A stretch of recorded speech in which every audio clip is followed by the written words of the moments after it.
Of Christmases Long, Long Ago is my new book arriving for the 2025 Christmas season. Find out what Christmas was like centuries ago. Sneak preview, it was weird and spooky and rowdy, kind of gross sometimes. Find it wherever books are sold in hardcover from Lions Press and audiobook from Recorded Books. It's Christmas as you've never seen it before, and it makes a great gift. Hey, it's Brian, and maybe you're surprised to find me in your podcast feed again so soon. But we are in the Ber Months now, September, October, etc. And for people like you and me, that means the holiday season is more or less upon us. So I figured I'd ease us into the 2019 season with some bonus episodes. So keep a lookout here because I'll be releasing 1 or 2 a month between now and Thanksgiving when we kick things off officially. Now before we get to this episode, I have some announcements. This coming season of Christmas Past is going to be the biggest and best yet, because I'll be doing the first live show of Christmas Past on Sunday, November 24th at the Great Dickens Christmas Fair in San Francisco. And I'll be joined by Tim Babb from Can't Wait for Christmas. More details are coming soon, so make sure you follow me on Facebook, Twitter, and Instagram. And if you're in the Bay Area, make sure you come. I'd love to meet you. This coming season also includes a special 6-part series in addition to the normal episodes and live show. Again, more details are coming soon. And something else I'm really excited to tell you about is Christmas Con on November 8th, 9th, and 10th in Edison, New Jersey. My new friends at That's 4 Entertainment have put together a first-of-its-kind convention. You can see and even meet the stars of your favorite Christmas movies. People like Lacey Chabert, Alicia Witt, and Aaron Krakow, among many others. All of the celebrity guests will offer autographs, selfies, professional photo ops, and Q&A panels. And Alicia Witt will take the stage for a one-night-only concert on Saturday, November 9th. There's also going to be a holiday market, an ugly sweater contest, a toy drive for Toys for Tots, and, of course, it's a Christmas convention, a visit from Santa Claus himself. But guess who else is going to be there? Me! I'm so excited to announce that I'll be participating on a Q&A panel of Christmas podcasters, and I would love to see you there. Stay tuned on social media for more details as they become available. You'll also want to check out that's4entertainment.com. That's the number 4, entertainment.com. It's where you can get all the details, and more importantly, where you can get tickets before they're all gone. I hope to see you at Christmas Con, November 8th, 9th, and 10th at the New Jersey Convention and Expo Center in Edison, New Jersey. Okay, now on to the episode. Joanna Wilson has spent nearly 20 years collecting and documenting Christmas entertainment. She's the author of several books, including the Christmas TV Companion and 'Tis the Season TV. She also blogs on the topic at ChristmasTVHistory.com, and most recently, she has created a 5-part podcast series. Joanna appeared on Christmas Past during the 2017 season to discuss Christmas animated specials. And this bonus episode of Christmas Past is dedicated to part 2 of Joanna's series, where she goes into Christmas animation in much greater detail. I asked Joanna why she wanted to make this podcast. Well, I've been working nearly 20 years collecting and documenting Christmas TV episode specials and made-for-TV movies. And there's a huge difference between collecting this data but also synthesizing it into a context and a history that's meaningful. And as I'm approaching next year, the 2nd edition updated version of the encyclopedia I wrote, 'Tis the Season TV, will be released. I've never been in a better position and more aware of the difference between that data collection and synthesizing the information. So this podcast is about creating a history and a context of what Christmas TV history actually is. You can find all of the episodes on select podcast platforms like SoundCloud, and more are coming soon. Or you can go to ChristmasTVHistory.com. Now I'll be back at the end, but for now, here's Joanna.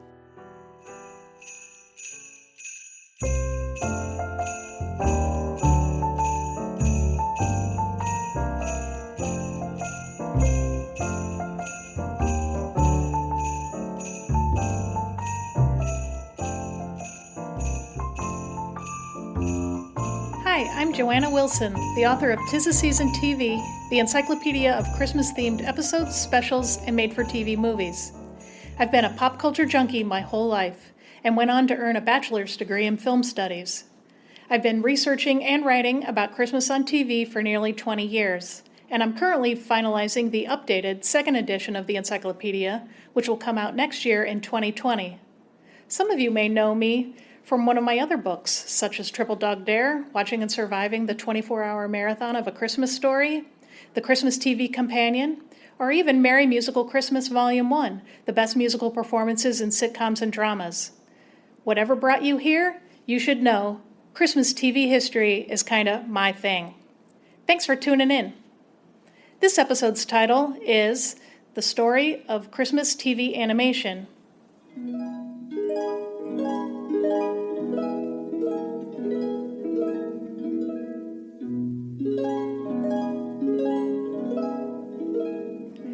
The Christmas entertainment many of us seem most nostalgic about are the animated TV specials from the 1960s. I'm talking about Rudolph the Red-Nosed Reindeer, A Charlie Brown Christmas, How the Grinch Stole Christmas, and Frosty the Snowman. Even though each one is at least 50 years old, yes, even Frosty turns 50 in 2019, they still all air on TV each year. Many of us own these four on home video, first on VHS, then DVD, and now on Blu-ray, and we watch them year after year. In 2018, Rudolph, airing on CBS, beat the competition, airing against it in the valuable demographic of 25 to 54-year-olds and attracting 8.14 million viewers. Not bad for a TV special airing every year for the past 54 years. There's really nothing else on TV to compare that kind of success to. More people watch the Super Bowl and the Academy Awards ceremony, but those TV specials are different every year. Rudolph is the same TV special, the same story that we watch year after year. Nostalgia is powerful. Christmas TV animation history is making TV history. Let's examine this in more detail. First, let me define what I'm talking about. What I'm most interested in is original animation made specifically for television. Animation began appearing on TV at Christmas in the late 50s. Walt Disney aired a special entitled From All of Us to All of You, starting in 1958. It would re-air every couple years through the 60s and 70s, but would be slightly different each time. But From All of Us to All of You was a collection of clips from Disney's archives of animated theatrical release movies and short films. Disney has always excelled at recycling their own material. What brought original Christmas animation to TV were changes in the animation industry itself in the 1950s and 60s. Television was seen as a possible area of expansion and growth. The Hollywood film industry owned or controlled many of the successful animation studios who made product for theatrical release cartoon shorts. Animators broke off from these studio animation factories and began their own independent companies which were looking for work. It was this explosion of output in the 60s and 70s, and even the 80s, that brought original animation and animated series to television. The very first original Christmas animated TV special was Mr. Magoo's Christmas Carol in 1962. Yes, it's an adaptation of Charles Dickens' Christmas Carol, but here, the nearsighted Magoo is an actor in a Broadway musical version of the story. The hour-long program is efficient in its adaptation and features 6 original songs created by the famed Broadway songwriters, composer Jules Stein and lyricist Bob Merrill. The animation company UPA made the TV special featuring Mr. Magoo a proven property from his familiarity in theatrical release film shorts.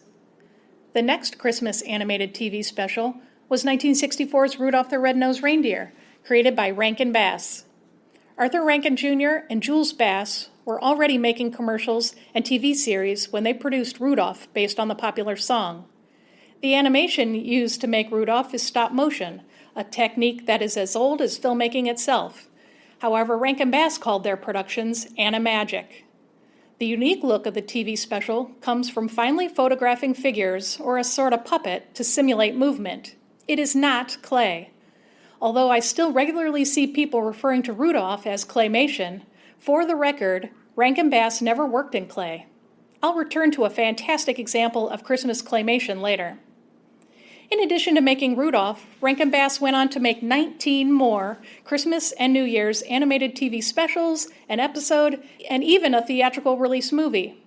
I could do a whole installment of this audio history series just on Rankin Bass's outstanding Christmas and New Year's output. In the meantime, let's move further along the timeline. With the success of these two Christmas animated TV specials, more were created. In 1965, producer Lee Mendelson and animator Bill Melendez worked with the comic strip creator Charles Schulz on A Charlie Brown Christmas. Many industry rules were bent or broken on this project. For example, they hired children to voice the characters instead of hiring professional actors. Contemporary jazz was used in the soundtrack, an unusual choice for a children's program at that time, and the characters express a distrust of the commercialism of the holiday, depression, and one even quotes directly from the Bible, all very serious topics for adults, let alone for an audience of children viewers. But these broken rules are what continue to make this Christmas animated TV special stand out. A Charlie Brown Christmas would also be the beginning of what was to become a long list of animated TV specials and series featuring Schultz's Peanuts characters. 1966 saw the debut of How the Grinch Stole Christmas, created by Chuck Jones, working with Dr. Seuss. The book from which this animated Christmas TV special was adapted had been released a decade earlier. Both men were masters at their craft at this point in their careers. Chuck Jones had already left Warner Brothers, where he made some of the best of the Looney Tunes cartoons with the characters Bugs Bunny, Wile E. Coyote, and the Roadrunner, Daffy Duck, and others. The story of the Grinch is so beloved that there have been two additional interpretations of the original story, including a live-action feature-length film in 2000 and a feature-length animated movie released in 2018. 1969 saw the debut of Frosty the Snowman, another much-beloved Rankin Bass animated TV special. This one, as you know, is traditional animation and not animagic or stop-motion like Rudolph is. Rankin Bass worked in both stop-motion and traditional animation. You know, the animation we're all familiar with from Saturday morning cartoons. The story of Frosty, much like the TV special Rudolph, was adapted from an already popular song of the time. The wave of TV specials that I just listed was a golden age of Christmas animation on television. Despite the 5 decades since each of them made their debut, most of these titles still top many critics' and fans' list of favorite Christmas TV programs of all time. The network's incredible success with these Christmas animated TV specials also created a demand for more content. At the end of the 1960s, an explosion of opportunity kicked open the doors for many more Christmas animated projects. Before I move any further along talking about TV specials, let's take a minute to discuss Christmas animation from regular series on television. The 1960s also saw original animation produced for regular series. The 5th season of The Flintstones in 1964 saw a Christmas Flintstone episode with Fred doing such a good job working as the Macy Rock department store Santa Claus that he's recruited to fill in at the last minute for the real Santa on Christmas Eve. There are several holiday installments from The Gumby Show, most notably 1963's Santa Witch, which certainly went on to influence Tim Burton. Animator Art Clokey's other series, Davy and Goliath, a gently religious program, featured the 1965 installment Christmas Lost and Found, with Davy recapturing his holiday spirit by participating in his church nativity pageant. And Popeye on TV takes the villainous sea hag at Christmas in the 1960 episode Spinach Greetings. Back to Christmas animated TV specials. After Rudolph, Rankin Bass made Cricket on the Hearth in 1967, adapted from a Charles Dickens story, and Little Drummer Boy in 1968, another animagic special, but one that incorporates the story of the Nativity. However, the 1970s would see Rankin Bass recapture some of the lightning-in-a-bottle success they had with Rudolph. In 1970, they debuted the stop-motion classic Santa Claus is Coming to Town, with the unforgettable Burgermeister Meisterburger as the foe to Kris Kringle. This hour-long TV special also has one of the best soundtracks, with music by Maury Laws and lyrics by Jules Bass. 1974 would see Rankin Bass release 'Twas the Night Before Christmas, which takes its inspiration from the Clement Moore poem and tells parallel stories about a human family and a family of mice. That same year, Rankin Bass debuted The Year Without a Santa Claus, another stop-motion animated special this one featuring the rival brothers, the Snow Miser and the Heat Miser. The Year Without a Santa Claus struck such a chord with viewers that its success led to the 2006 live-action NBC TV movie starring Harvey Fierstein as the Heat Miser and Michael McKean as the Snow Miser. Who played Santa Claus? Yep, you guessed it, John Goodman. Then, in 2008, ABC Family Channel aired a stop-motion animated special entitled A Miser Brothers Christmas, an original story extending the life of the squabbling siblings first seen in A Year Without a Santa Claus.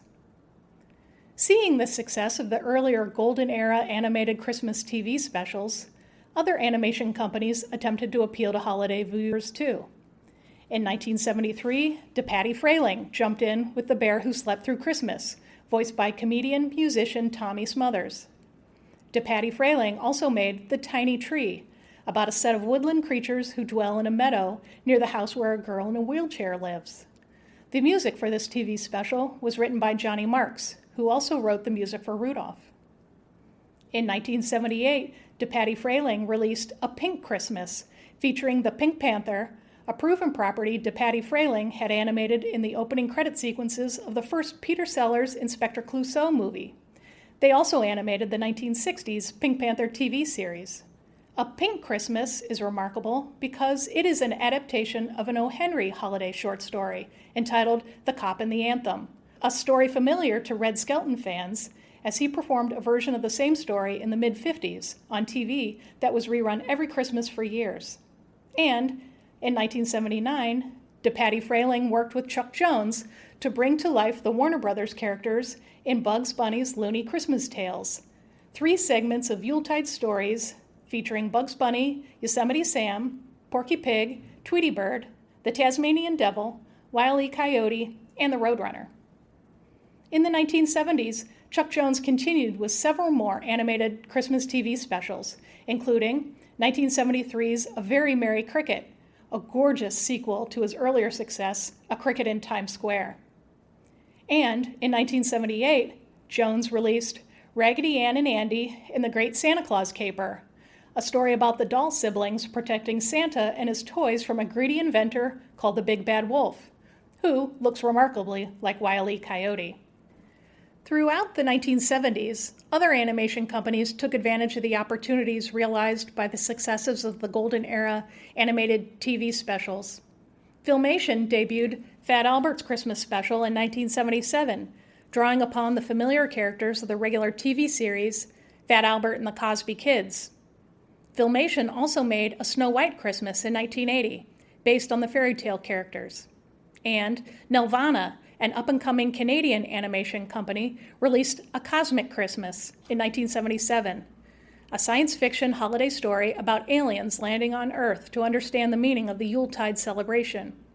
Nelvana also created the animated segment within the live-action Star Wars Holiday Special in 1978, giving TV viewers their first introduction to the character Boba Fett, who wouldn't be seen on the big screen until 1980's The Empire Strikes Back. Much smaller independent animation shops also created some of the most original and remarkable Christmas animated TV specials of the 70s. Most of these would air on TV in syndication for many years throughout the decade. John Leach and Isabel Jean Rankin directed 1974's The Gift of Winter, which tapped into the 70s political zeitgeist of people coming together to work towards a solution to systemic problems. 1970 saw the debut of The Night the Animals Talked, featuring music by master songwriters Sammy Kahn and Jules Stein. A Lutheran Ministries group also got into the animated Christmas TV specials business by sponsoring a series of programs featuring a young boy named Benji and his sheepdog Waldo. I'm talking about 1970's Christmas Is and 1974's The City That Forgot About Christmas. Bill Melendez, the animator for A Charlie Brown Christmas, created another memorable Christmas TV special, 1974's Yes, Virginia, There Is a Santa Claus, adapted from the true life story about the reply to a little girl's letter to a New York City newspaper at the turn of the 20th century. Yes, Virginia also includes a title song performed by Jimmy Osmond, the youngest of the first generation of the multi-talented Osmond brothers. Much like DePatie Frayling, Hanna-Barbera was busy making Saturday morning cartoon series in the 1970s and 80s. Yet, Hanna-Barbera debuted Casper's First Christmas in 1979, the feature-length Yogi's First Christmas in 1980, and Yogi's All-Star Comedy Christmas Caper in 1982. All three of these Christmas animated TV specials wisely incorporated many of the favorite characters from the Hanna-Barbera stable. Who doesn't love a family reunion at Christmas? Throughout the 1980s, the power of Christmas animated TV specials was recognized as commercially successful for networks and popular with viewers. Whereas many TV specials are aired only once, animated Christmas specials are often re-aired year after year.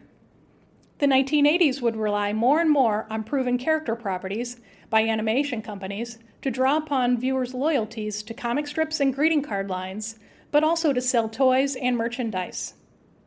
The 1980s would see the debut of quite a few Christmas animated specials adapted from comic strips, including 1987's A Garfield Christmas, 1982's Ziggy's Christmas Gift, 1981's BC, A Christmas Special, 1979's A Family Circus Christmas, and 1985's For Better or For Worse, The Bestest Present. Toy lines also had their own 1980s animated Christmas TV specials, including The Cabbage Patch Kids' First Christmas in 1984, Deck the Halls with Wacky Walls from 1983, The Smurfs Christmas Special in 1982, and 'Tis the Season to Be Smurfy in 1987, The Glow Friends Save Christmas in 1985, Christmas Comes to Pac-Land in 1982, and the Christmas-themed episode from the animated series G.I. Joe, A Real American Hero in 1985, just to name a few.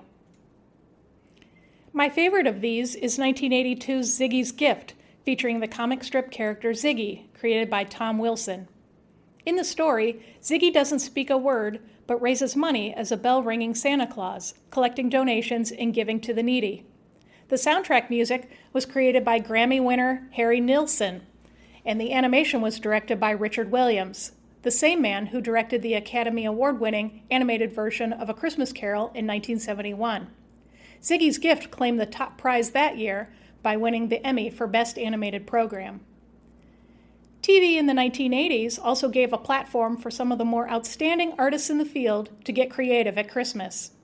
In 1987, CBS debuted A Claymation Christmas Celebration, a collection of 6 clay animated segments bringing life to treasured Christmas carols, connected by a framing story of 2 dinosaurs. This gorgeous-looking claymation is directed by Will Vinton, the master of stop-motion clay animation. Most people remember this animated classic because of the segment with the California Raisins, which Vinton had animated for a series of TV commercials at that time. They performed a Motown-inspired version of the song Rudolph the Red-Nosed Reindeer, which has been lovingly parodied several times over the years in other Christmas programs. A Claymation Christmas Celebration was so impressive that it won an Emmy for Best Animated Program that year. Bakshi Animation produced 1988's Christmas in Tattertown. Ralph Bakshi is the legendary animator that made Fritz the Cat, Lord of the Rings, and Cool World. This Christmas special was an original pilot for a series which never got picked up, so it spends more story time developing characters than it does exploring Christmas. However, Christmas in Tattertown features a 1920s and 30s cartoon look and style, much to the delight of modern animation fans. This program has the distinction of being the very first original animated TV special for Nickelodeon. In 1978, illustrator R.O. Bleckman produced the PBS Christmas TV special Simple Gifts, a collection of 6 gently animated short stories about gift-giving, featuring the illustration talents of Maurice Sendak, Fontaine Fox, James McMullen, Seymour Quast, Charles B. Slackman, and Bleckman himself. And a decade later, in 2001, Bill Plimpton followed suit with his own outstanding animated special, 12 Tiny Tales, featuring 12 brief and absurd Christmas stories showing off Plimpton's unique style and wit in a half-hour span. In the 1990s and 2000s, cable TV networks expanded animation on TV. While there may have been fewer newly produced animated TV specials, the number aired increased as cable networks rebroadcast older content that viewers enjoyed watching year after year. There were more Christmas-themed animated stories produced, but they were created as animated series holiday episodes rather than standalone specials for prime time. Networks such as Nickelodeon and Nick Jr., the Disney Channel, and Playhouse Disney, which eventually became Disney Junior, Toon Disney, which eventually became Disney XD, the Cartoon Network, as well as PBS for Kids, and others, all produced regular animated series, many with Christmas episodes. Some of the most popular and influential Christmas TV animation from the 1990s and 2000s came from episodes of regular series. In December 1989, the first standalone episode of The Simpsons aired on Fox. You may remember that The Simpsons first started off as shorts for commercial bumpers on The Tracy Ullman Show. The episode Simpsons Roasting on a Fire sees Marge spending the family's budget on tattoo removal for Bart while Homer tries to earn money for Christmas working as the mall Santa and ends up gambling at the dog track on Christmas Eve. It was not only the first half-hour Simpsons story, but one with the cleverness, quick wit, attitude, and pathos that influenced an entire generation of animated primetime series.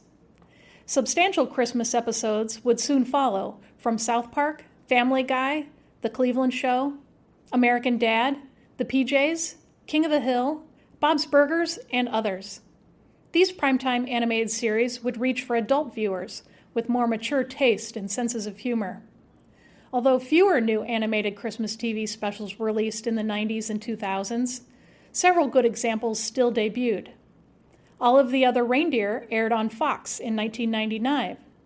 Voiced by Drew Barrymore, Olive is a dog who thinks Santa needs her to save Christmas, so she journeys to the North Pole to help.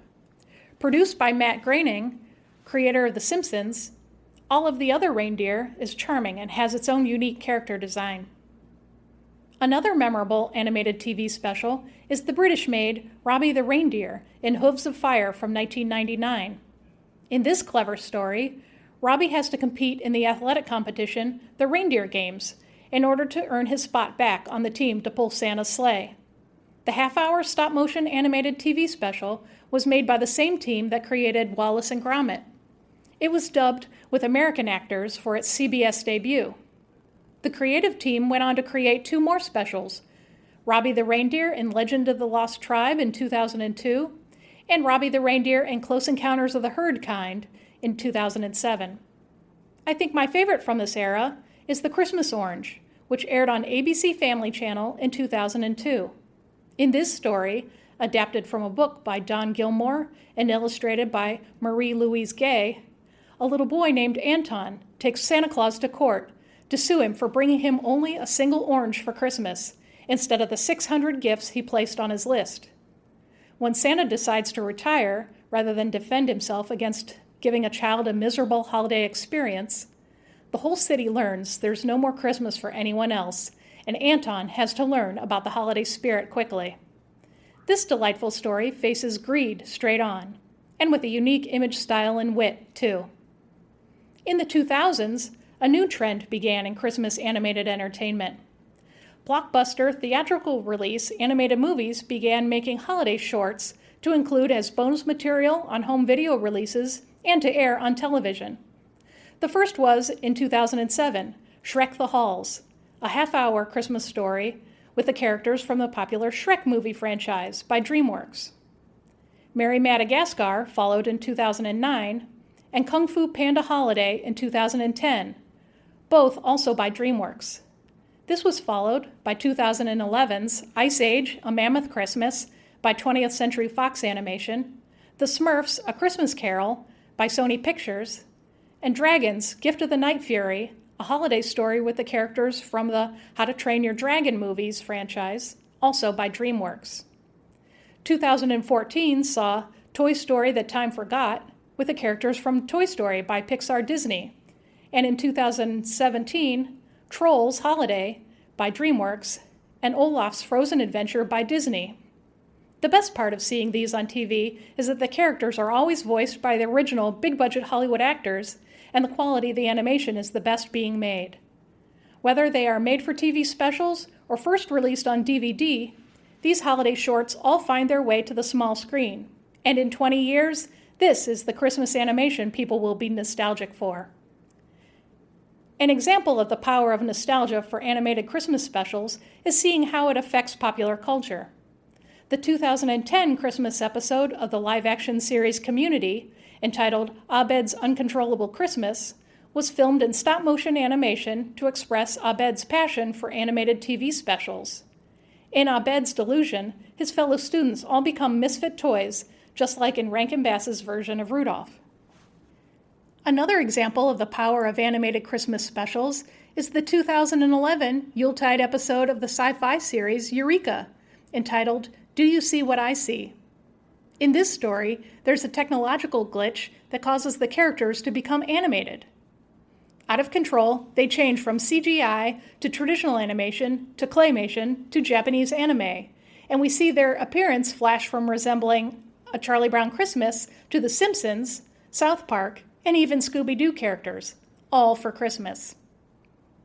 And in 1995, the family sitcom The Nanny produced a one-off Christmas animated special entitled Oi to the World. The Sheffield family nanny, Fran Fine, has a dream in which all the series' family members are turned into cartoon characters at the North Pole, where Santa can't deliver his toys because of a severe storm. All three of these examples of typically live-action series see an entire episode become animated at Christmas. This is more than a tribute, but a participation in what many of us love so much at the holidays, Christmas animation. What does Christmas animation on TV look like in 2019? These days, proven properties are still very popular for a new holiday TV special. One outstanding special was Elf, Buddy's Musical Christmas, which first aired on NBC in 2014. The hour-long stop-motion animated musical special was adapted from the hit 2010 Broadway musical, based on the 2003 Will Ferrell movie Elf. Another exceptional production was 2016's Amazon Prime Video release Snowy Day, narrated by Lawrence Fishburne, with voice work by Angela Bassett and Regina King. This charming Christmas story is adapted from the 1962 Caldecott Medal winning book written and illustrated by Ezra Jack Keats. Even with new Christmas animation being made, many of the older favorites can still be seen in prime time. The CW continues to air 2000's Grandma Got Run Over by a Reindeer, adapted from the Elmo and Patsy novelty song, and 1996's The Story of Santa, which reimagines the origin of Santa Claus with voice work by Ed Asner, Betty White, and Tim Curry. ABC re-airs one or both of the Prep and Landing specials, featuring the elves on the elite team that prepare each home for Santa's arrival. Somewhere on the dial, the two animated TV specials based on the Elf on a Shelf book characters can be seen. I'm talking about 2011's An Elf Story and 2018's Elf Pets, Santa's St. Bernards Save Christmas. And of course, there are dozens of Christmas TV episodes newly released by animated regular series each year. The schedules of PBS Kids, Disney, Disney XD, Disney Junior, Nick Jr., Amazon, and Netflix all feature scores of animated series for children that include Christmas episodes.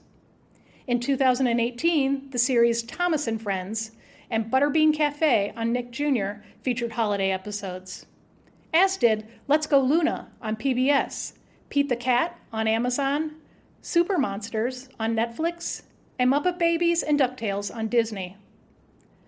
Fox's Simpsons, Family Guy, and Bob's Burgers are also good for new Christmas episodes. In 2017, Family Guy presented the episode Don't Be a Dickens at Christmas, a twisted adaptation of Dickens' A Christmas Carol, with Peter visited by the ghost of Patrick Swayze. 2018 brought a new Christmas episode from Bob's Burgers entitled Better Off Sled, with the Belcher children battling teens in a snowball fight to control the local sledding hill, while Linda and Bob knit their 3 children scarves for Christmas. And in 2018, The Simpsons debuted the episode 'Tis the 30th Season, in which the family takes a trip to an amusement park for the holidays, but ends up returning home to spend time at Moe's Tavern while he's serving dinner for the needy. Cartoon Network's Adult Swim series, such as Robot Chicken and Squidbillies, animation for adult tastes, still release Christmas episodes. In 2017, Robot Chicken debuted the irreverent episode Freshly Baked, the Robot Chicken Santa Claus Pot Cookie Freakouts Special Edition.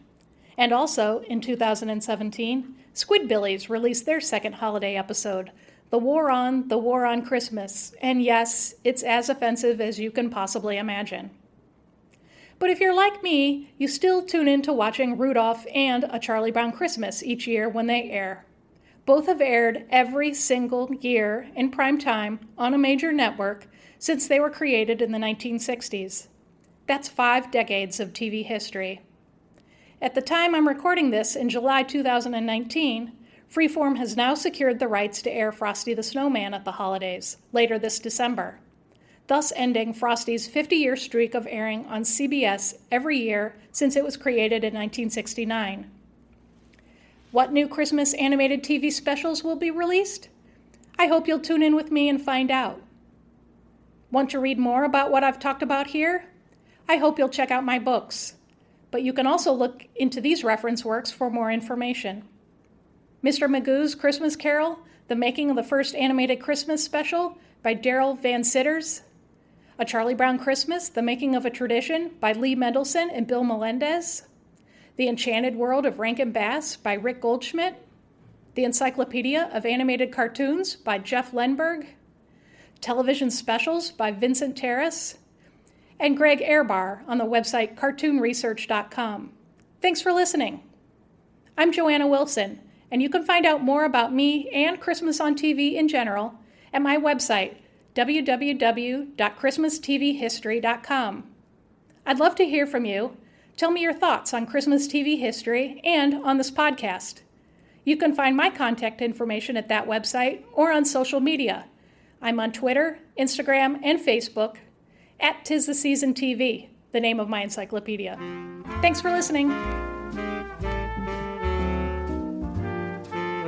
I hope you enjoyed that as much as I did. Again, go to ChristmasTVHistory.com to listen to the rest of the series. And don't forget to go to that'sforentertainment.com to get tickets to ChristmasCon. And even though it's September, it's never too early to send me your Christmas memories to be included in an episode of Christmas Past this year. Just record a voice memo on your phone and send it to christmaspastpodcast@gmail.com. Christmas Past is produced in sunny San Mateo, California by yours truly, Brian Earl. Keep in touch on Twitter and Instagram and in the Christmas Past Facebook group so that we can make the most of the Ber Months together. And I'll see you again very soon.